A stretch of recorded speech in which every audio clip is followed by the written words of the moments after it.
이야기는 얘기했던 대로 그 젊은 줄광대의 승천에 대한 것이었다. 산은 가래를 끓으며 이야기를 조금씩 이어나갔다. 그 광대는 이름이 허운이었습니다. 운이라는 이름자가 구름 운자인지 운수 운자인지는 모르겠습니다. 광대들에게는 이름을 글자로 쓴 일은 거의 없었으니까요. 하니까 그건 상관없습니다. 하여튼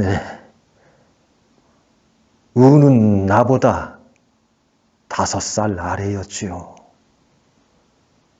바보같이 말이 없는 친구였습니다. 어렸을 적 얘기를 하면 그 친구가 왜 그렇게 말이 적었는지 짐작이 가실지 모르겠습니다. 운에겐 역시 줄타기 광대로 늙은 아버지가 있었다. 그런데 그런 종류의 사람들에게 흔히 있을 수 있는 일이지만 그는 어머니가 없었다. 운은 그가 죽을 때까지도 어머니에 대한 확실한 이야기를 들은 적이 없었다. 사람들은 운이 처음부터 자긴 어머니 없는 세상에 나온 사람으로 믿고 있다고 생각할 만큼 그는 어머니에 대한 것을 입에 올린 적이 없었다. 그와 아버지 사이에 그런 이야기가 있었는지 어떤지도 아는 사람이 없었다. 그러나 운을 빼놓은 서커스단 사람들은 운이 겨우 2살을 나던 겨울 운의 어머니가 단장과의 부정을 의심받고 남편에게 목을 졸려 죽은 사실을 알고 있었다. 그때 벌써 머리가 희기 시작한 헌호이는 그 일이 있고도 꼭 하룻밤 동안 줄을 타지 않았을 뿐이었다. 그리고 그는 죽을 때까지 그 서커스단에서 줄을 탔고 아들 운까지도 그곳에 줄광대로 만들어 놓은 것이었다. 처음 서커스단 사람들은 헌호인과 단장 사이에 무슨 계략이라도 있는 것으로 알았다. 그런 헌호인에 대한 오해가 풀리기까진 상당한 세월이 지나야 했었다. 운이 10살이 되던 해였다. 처음으로 학교라는 곳을 갔다가 시들해져 돌아온 운을 보고 헌호인은 이렇게 중얼거렸다. 세상에는 줄광대가 밟을 만한 땅이 없지. 그리고는 운에게 줄타기를 가르치기 시작했다. 땅바닥에 직선을 그어놓고 그 선에서 발이 벗어나지 않게 왕래하는 것부터 시작했다. 그 다음엔 강목이었다.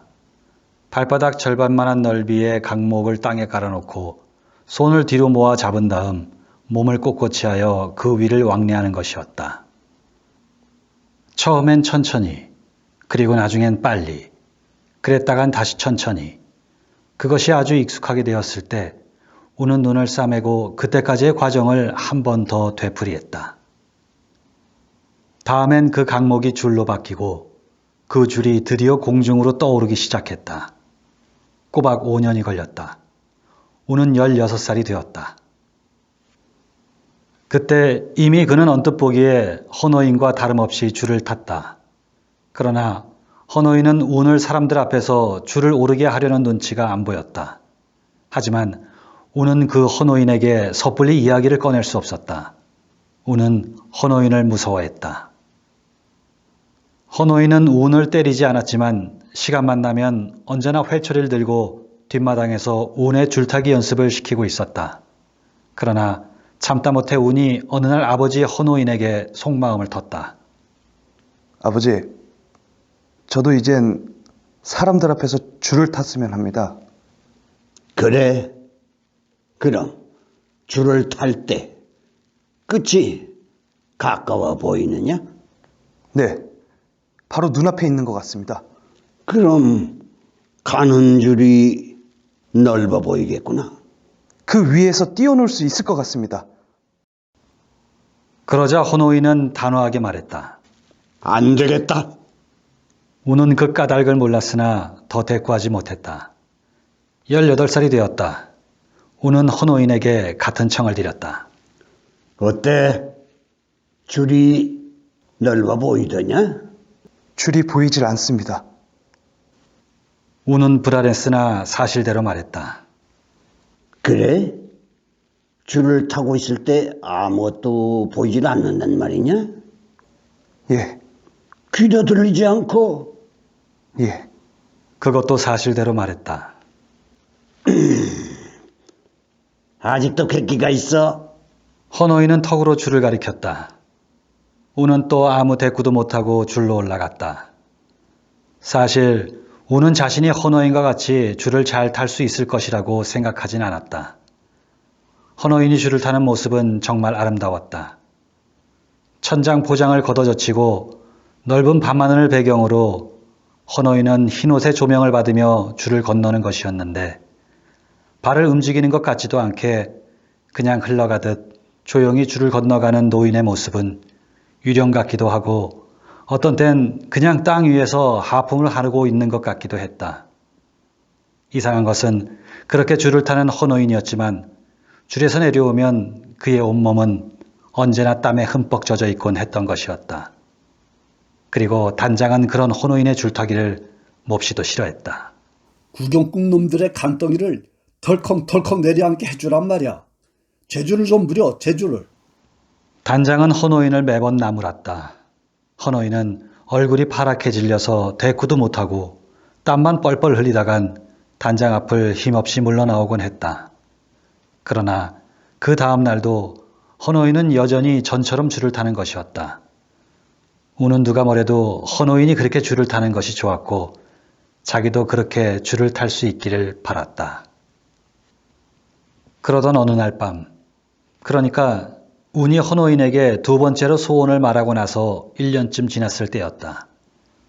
줄 위에서 그렇게 유연하던 노인의 발길이 한번 변을 일으켰다. 딱 한 번 발길이 가볍게 허공을 차는 듯한 동작을 하더니 줄이 잠시 상하 반동을 했다.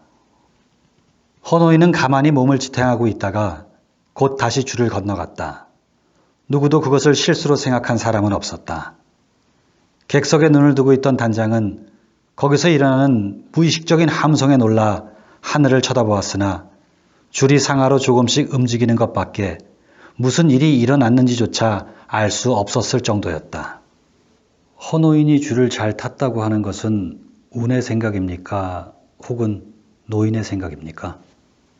난 트럼펫의 사내가 숨을 좀 돌리게 하기 위하여 이야기로 뛰어들었다.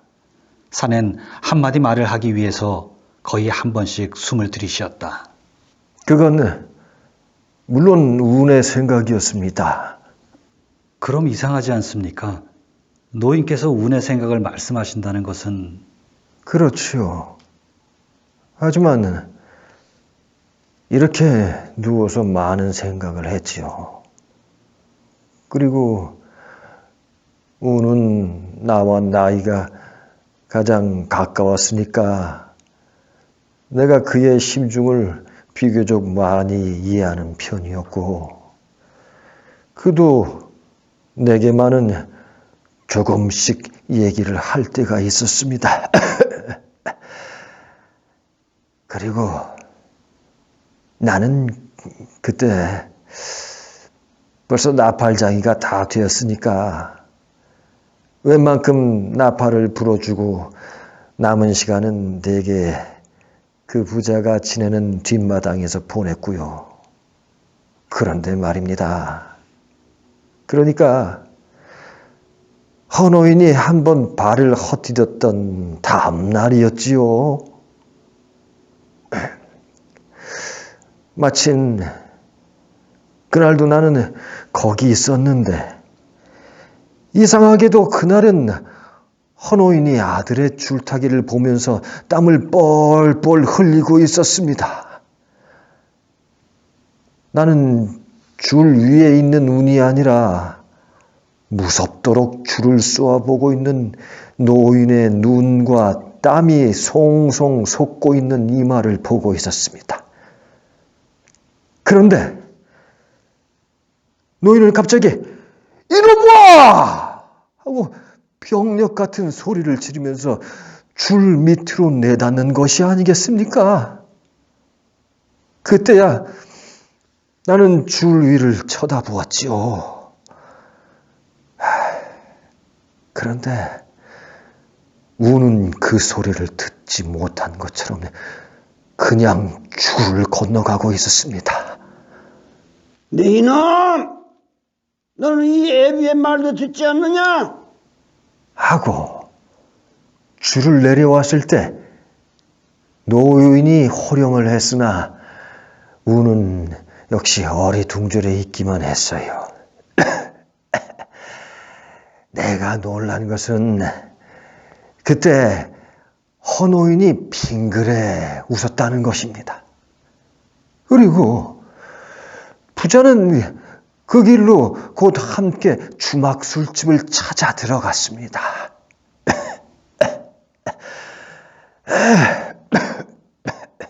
사내의 이야기는 다시 계속되었다. 그날 주막에서 헌노인은 운에게 술잔을 따라주고 그날 밤으로 운을 줄로 오르라고 했다. 줄 끝이 멀리 보여서는 더욱 안 되지만 가깝고 넓어 보여서도 안 되는 법이다. 그 줄이라는 것이 눈에서 아주 사라져버리고 줄에만 올라서면 거기만의 자유로운 세상이 있어야 하는 게야. 제일 위험한 것은 눈과 귀가 열리는 것이다. 줄에서는 눈이 없어야 하고 귀가 열리지 않아야 하고 생각이 땅에 머무르지 않아야 한단 말이다. 노인은 조용조용 당부를 했다. 그 한마디 한마디는 마치 노인의 일생을 몇 개로 잘라서 압축해 놓은 듯한 무게와 힘과 그리고 알 수 없는 깊이를 지니고 있었다.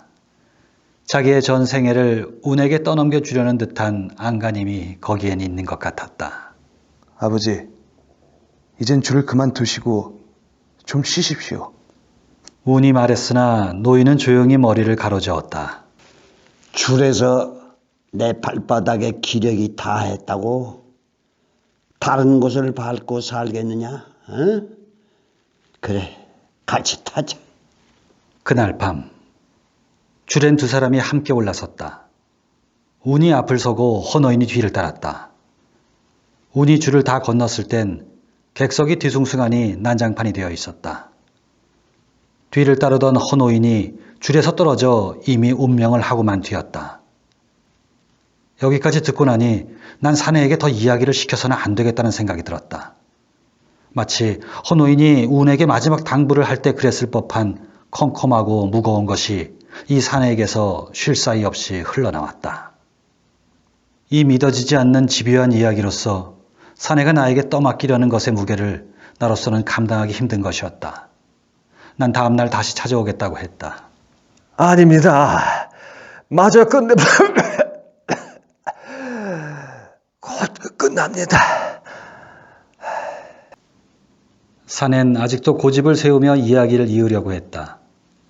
그러나 말보다 잦은 사내의 기침 소리를 더 듣고 앉아 있을 수가 없었다.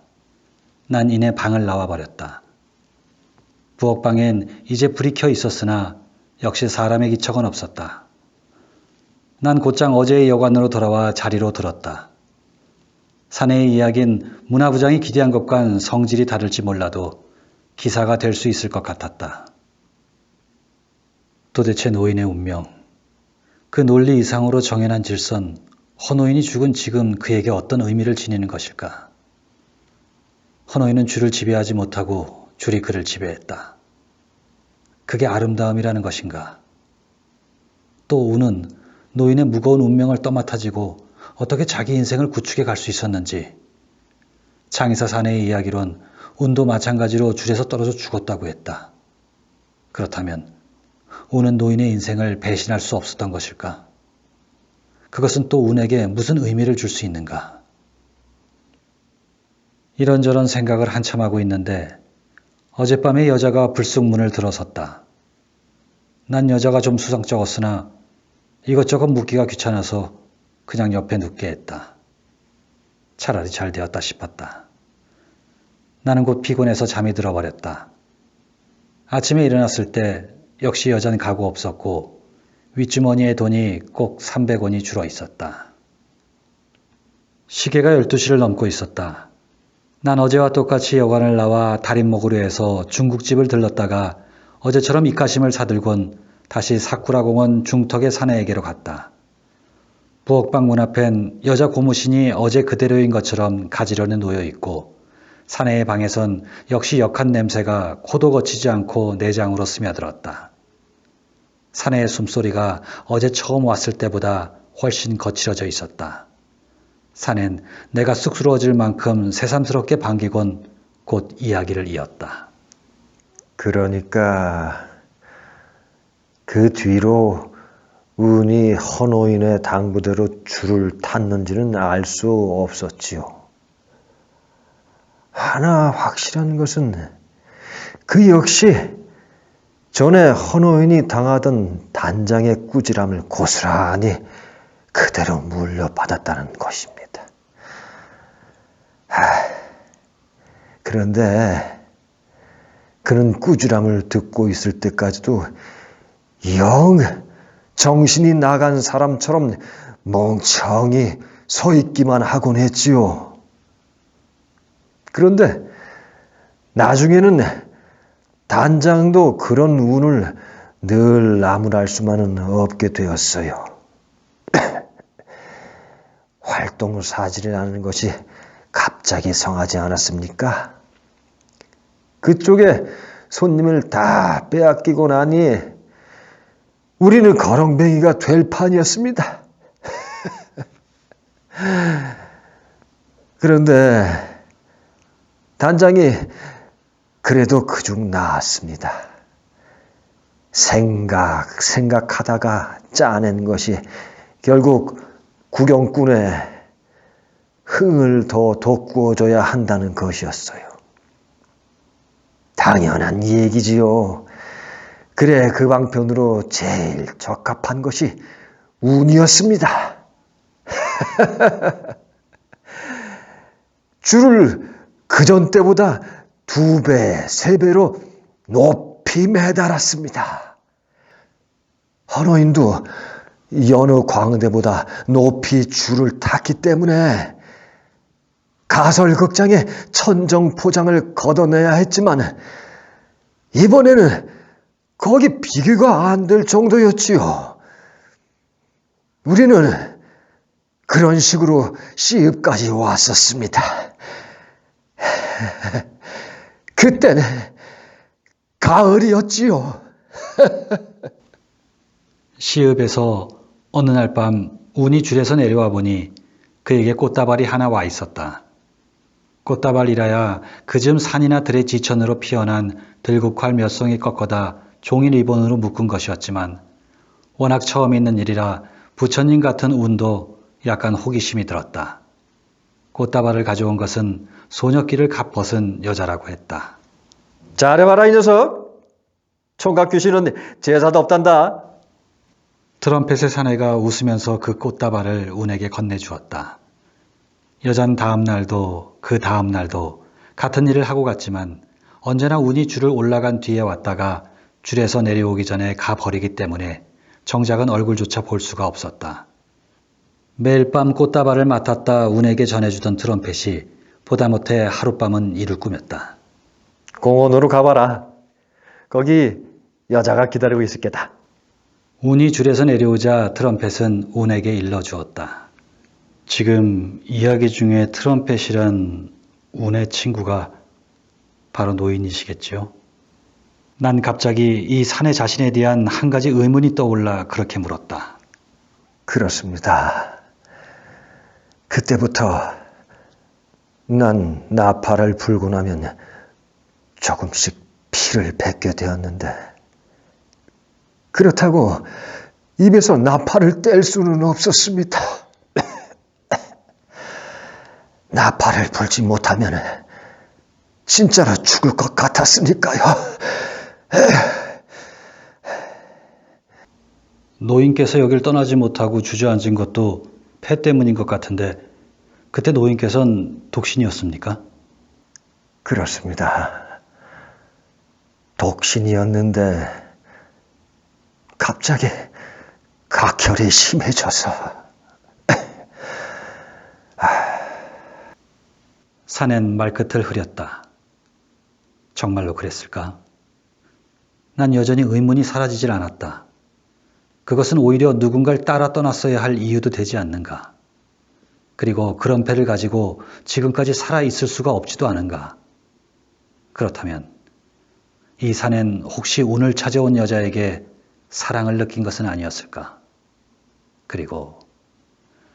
그러나 사내는 내가 입을 열기 전에 이야기를 서둘러 계속했다. 하여튼 그렇게 해서 나는 운이 여자를 만나게 해 주었는데 여자를 만나고 와서도 운은 별로 달라진 게 없다라는 말입니다. 그런 일이 한 주일쯤 계속되었지요. 그런데 갑자기 운이 줄 위에서 재주를 피우기 시작했단 말이에요. 단장이나 구경꾼들은 무척들 좋아했지요.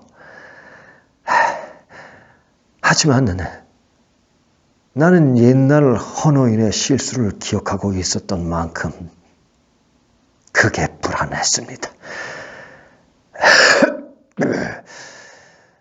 몇 번씩 그런 재주 같은 동작을 하고 줄을 내려온 운은 유독히 땀을 많이 흘리고 있었고 단장의 칭찬에도 넋 나간 눈만 하고 있었거든요.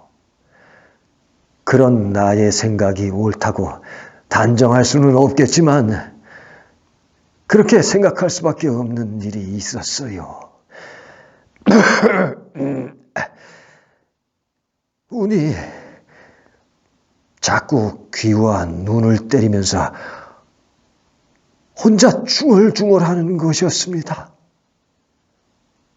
못 견뎌 하는 얼굴이었어요. 헌호인이 운에게 당부했다는 말이 생각났습니다. 그런데 사람들은 함성들을 지르고 조화들 했거든요.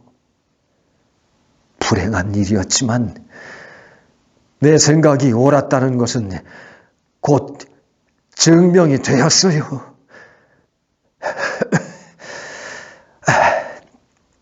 어느 날 밤 줄을 타고 내려온 운은 또 공원으로 갔고 우린 나머지 순서와 고개에 곁들인 연극까지 끝내고 났을 때예요. 구경꾼이 막 자리를 일어서려는 참에 어디서 나타났는지 운이 사례 인사를 끝내고 섰는 무대 위의 단장 앞으로 나섰다. 오늘 밤 한 번 더 줄을 타겠습니다. 아니 왜? 단장이 의아해서 운을 쳐다봤다. 그러나 단장은 다시 아무 말도 못하고 운에게서 눈을 피했다. 운의 눈에선 무서운 불길이 일고 있었다. 그 눈은 단장을 보고 있지도 않은 것 같았다. 단장은 한 번 더 줄을 타겠다는 운의 말이 정말이라고 생각했다. 그리고 운은 이미 자기의 대답을 기다리고 있는 것이 아니라고 생각했다. 그는 운을 비켜섰다. 운은 그대로 천천히 걸어가서 그 높은 항목을 한번 눈이 부신 듯이 쳐다보곤 이내 그것을 기어오르기 시작했다. 단장은 잠시 고개를 갸웃이 기울이고 운의 거동을 살피고 있다가 갑자기 입술에 침을 바르고 마이크를 힘껏 거머쥐었다. 여러분 앉으십시오. 오늘 밤 여러분들의 성원에 감사하기 위해서 우리 서커스단의 프로 중에 백미를 다시 한번 여러분께 보여올리겠습니다. 그것은 즉 보시다시피 인간의 승천입니다. 인간의 승천. 얼마나 아름다운 간격입니까? 우리 단이 아니면 보실 수 없는 진기한 구경거리입니다. 그날 밤 운은 떨어져 죽었습니다. 한데 그날 밤 운은 왜 그렇게 이상한 행동을 했을까요? 네. 혹시 그 말씀에 해답이 될 수 있을지 모르겠습니다만은 운이 만나던 그 여자의 얘기를 마저 해드리겠습니다. 그날 밤 나는 아무래도 공원에서 무슨 일이 있었으리라는 예감이 들었어요.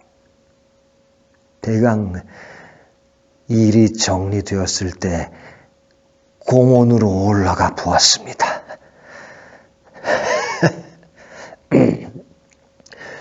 공원이래야 선생님도 보셨겠지만 지금과 마찬가지로 그땐 벌써 고목이 다 된 벚나무 사이에 촉수 낮은 전등을 몇 개 매달아 놓고 군데군데 녹색 페인트 칠을 한 걸상들이 놓여 있을 뿐이었습니다.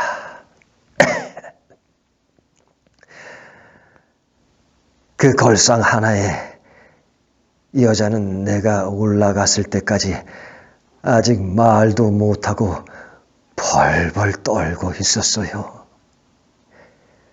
운이 여자의 목을 졸라 죽이려다 말고 공원을 내려갔다는 것이었습니다. 그 며칠을 통해 운이 여자에게 한 말을 여자는 전부 기억하고 있었습니다. 그럴 수밖에 없는 것이 운의 말은 불과 5마디도 되지 못했으니까요.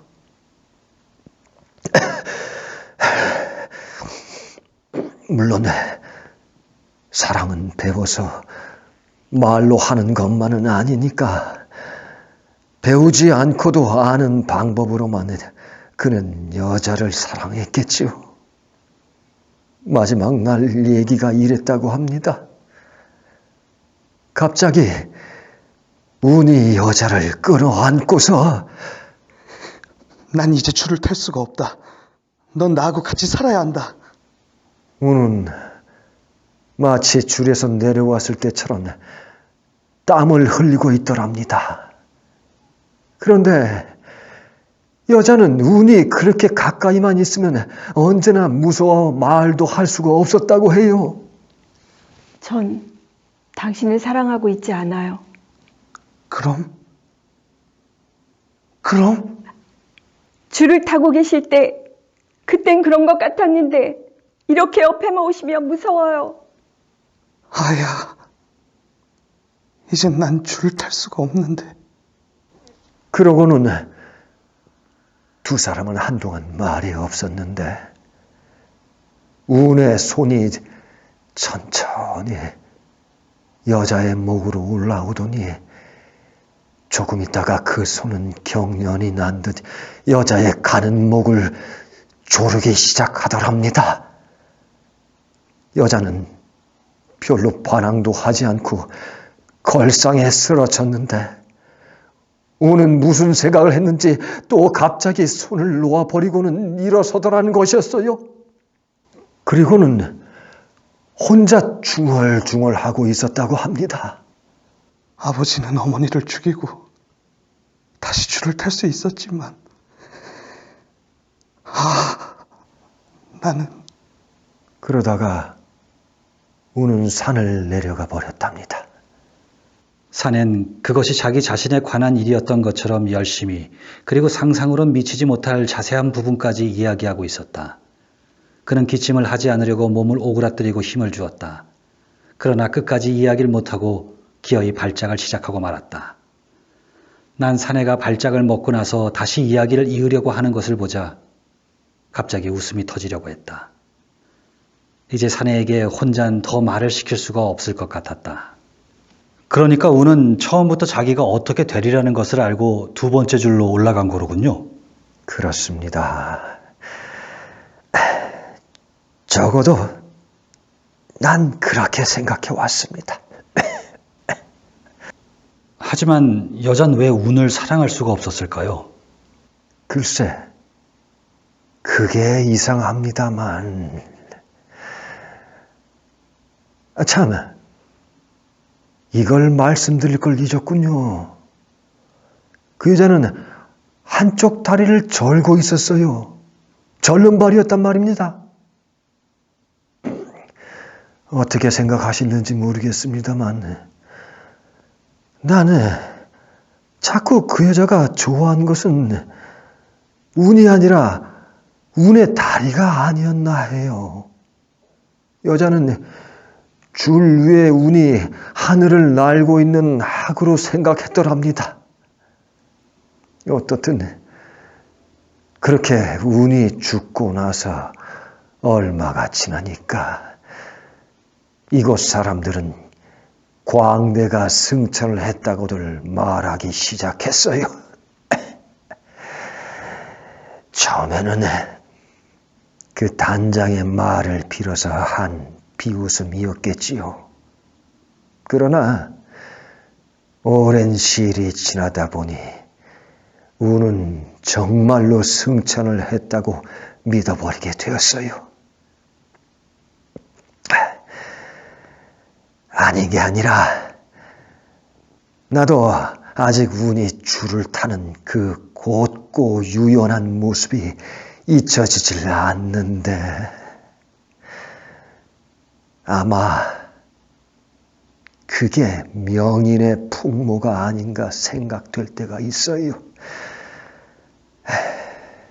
그럼 그 절름발이 여자는 어떻게 되었나요? 그 여자도 뒤에 죽고 말았습니다. 사내의 눈동자는 처음 내가 찾아왔을 때처럼 나의 머리 위 허공으로 멀리 떠올라가 버렸다.